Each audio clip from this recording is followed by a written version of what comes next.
বাংলাদেশ জামাত ইসলামী ঈশ্বরগঞ্জ উপজেলা শাখার সংগ্রামী আমির, বাংলাদেশ জামাত ইসলামী মনোনীত ঈশ্বরগঞ্জ আসনের সম্ভাব্য এমপি প্রার্থী, গণমানুষের নেতা অধ্যক্ষ মৌলানা মঞ্জুরুল হক হাসান।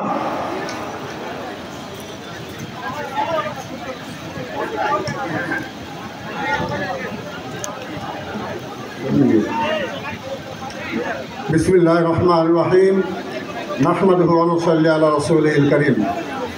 আজকের এই বিশাল সমাবেশের সংগ্রামী সভাপতি বাংলাদেশ জামাত ইসলামী ময়মনসিংহ মহানগরীর সম্মানিত আমির, আজকের এই সম্মেলনে উপস্থিত আছেন গণমানুষের নেতা ময়মনসিংহ জেলার সংগ্রামী আমির, উপস্থিত আছেন দুইটি শাখার বিভিন্ন পর্যায়ের নেতৃবৃন্দ, শিবির নেতৃবৃন্দ, উপস্থিত ময়মনসিংহ মহানগরী এবং জেলার সর্বপর্যায়ের নেতা কর্মী সম্মানিত উপস্থিতি, আসসালামু আলাইকুম।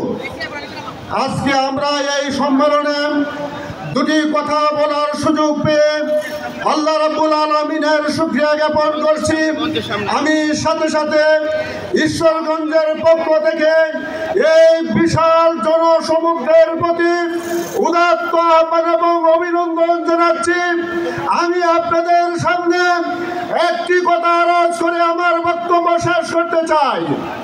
আমরা হারিয়েছি আমাদের সাবেক আমিরে জামাত সহ আমরা যে সমস্ত নেতৃবৃন্দকে হারিয়েছি, যাদেরকে ফ্যাসিস্ট আওয়ামী সরকার তাদেরকে ফাঁসির মঞ্চে হত্যা করেছে, আল্লামা দেলোয়ার হোসেন সাঈদীর মতন আলেমদেরকে যারা হত্যা করেছে, আমি তাদেরকে ধিক্কার জানাই।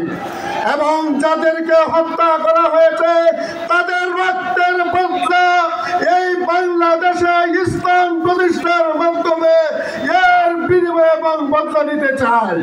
সংগ্রামী সাথী ও বন্ধুগণ, আমি সর্বশেষ আজও যারা এই ফ্যাসিস্ট সরকার যাদেরকে জেলে আটকে রেখেছিল, আজও তাদেরকে মুক্তি দেওয়া হচ্ছে না।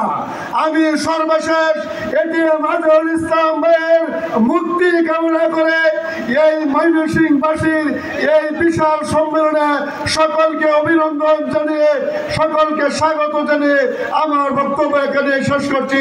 আসসালামু আলাইকুম, সকলকে ধন্যবাদ।